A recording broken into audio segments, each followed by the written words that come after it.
Bismillahirrahmanirrahim. Assalamualaikum warahmatullahi wabarakatuh. Salam jumpa kembali bersama Sultan Dedi. Salam 3 jari. Oke, untuk saat sekarang ini saya coba membahas pengertian kualitas. Kadang-kadang kualitas kita bingung apa itu kualitas. Jadi dalam arti kata kualitas itu adalah suatu produk yang dihasilkan oleh manusia yang menggunakan jasa manusia serta melayani kebutuhan pelanggan untuk masa sekarang mau akan datang, baik itu dilakukan oleh perorangan maupun kelompok. Jadi di sini jelas kualitas itu sangat menentukan hasil produksi yang kita buat, sehingga dengan hasil produksi yang kita buat itu dibutuhkan oleh pelanggan kita. Itulah kualitasnya harus kita betul-betul jaga. Kemudian dalam kualitas ini kita harus ada 3 hal dalam kualitas ini, yaitu kualitas produk, kemudian kualitas sumber manusia, kemudian kualitas administrasi atau pembukuan kita. Jadi yang dimaksud dengan kualitas produk di sini adalah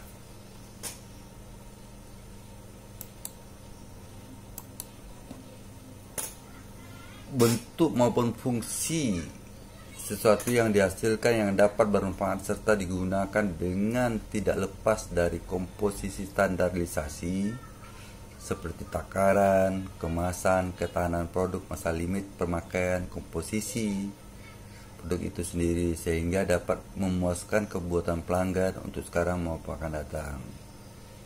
Jadi kualitas produk itu ditentukan dari mutu apa yang kita buat, apa yang kita hasilkan, baik masa limitnya berapa lama, kemudian bentuk takarannya bagaimana, kemasannya cantik atau bagaimana, itu harus kita perhatikan agar produk yang kita hasilkan tadi, minat pelanggan kepada produk yang kita jual sangat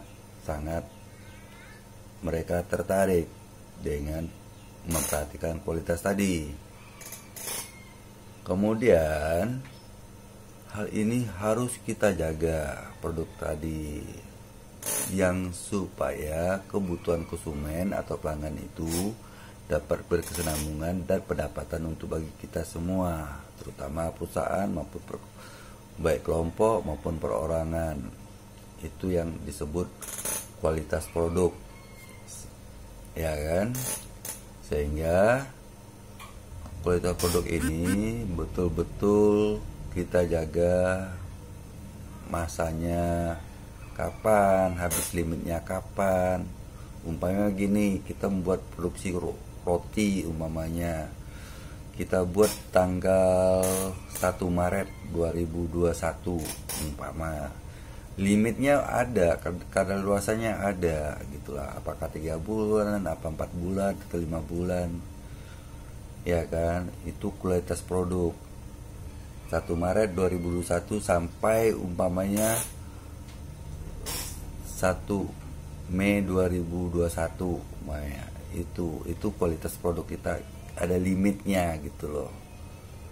Jadi apabila lebih dari limit, maka produk kita yang kita pasarkan tadi rasanya tidak layak lagi untuk dikonsumsi oleh pelanggan kita. Jadi sebaiknya produk itu ditarik, ganti yang baru itu. Jadi kualitas produk kita itu tetap harus kita jaga. Oke. Kemudian yang kedua, pada selanjutnya yaitu kualitas sumber daya manusia. Ini juga sumber yang sangat-sangat penting juga, karena beliau adalah mengelola sarana maupun prasarana yang dengan metode perencanaan yang tepat, yang terukur, yang matang, kecepatan waktu, ketelitian, keterampilan dalam melakukan kegiatan operasional suatu usaha maupun produktivitas yang sangat tinggi, tepat sasaran untuk mencapai tujuan yang diharapkan. Jadi sumber manusia ini merupakan ujung tombak jasa yang akan dihasilkan dengan ramah tamah kita tadi. Ramah tarik kita tadi, kemudian tepat waktu dalam kemasan, tepat waktu dalam pelayanan, ya kan? Kemudian keterampilan yang sangat-sangat tinggi, kemudian rasa tanggung jawab yang sangat tinggi. Ini merupakan kualitas sumber manusia yang harus dijaga. Namun apabila kualitas manusia ini tidak dijaga, maka jangan harap produk yang kita jual ke pelanggan tidak begitu lama, karena kualitas sumber manusianya sangat-sangat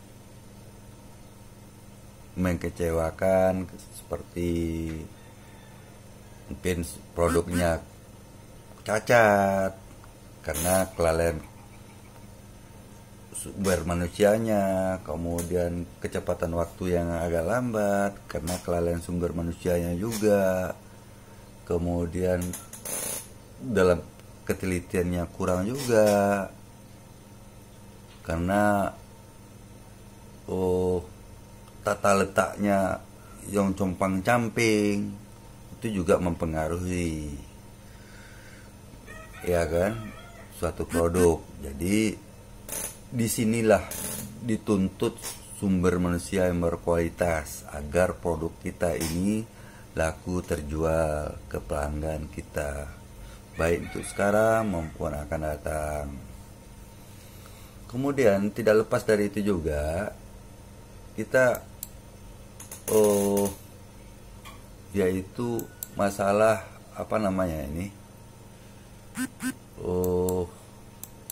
kualitas administrasi juga harus kita perhatikan gitu loh. Kenapa begitu? Kualitas administrasi merupakan pengelolaan data secara formal yang dilakukan dan mencatat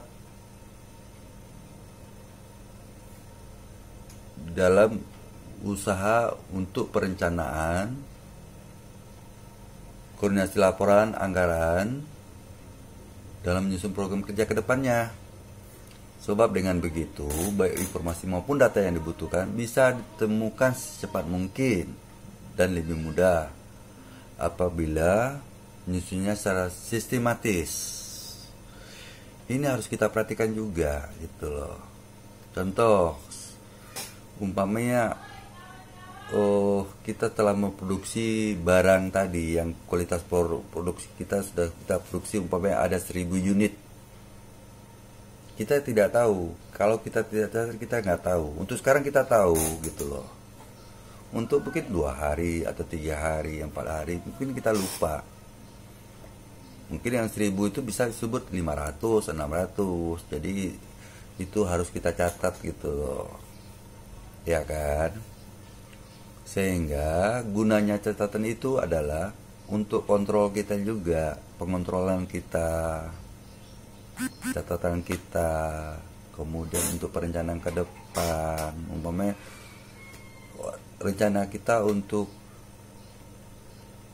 ke depan apa gitu loh. Umpamanya kita produksi produk A, 2 bulan ke depan kita akan produksi apa lagi, untuk meningkatkan penjualan kita. Mungkin produksi B kita tingkatkan lagi.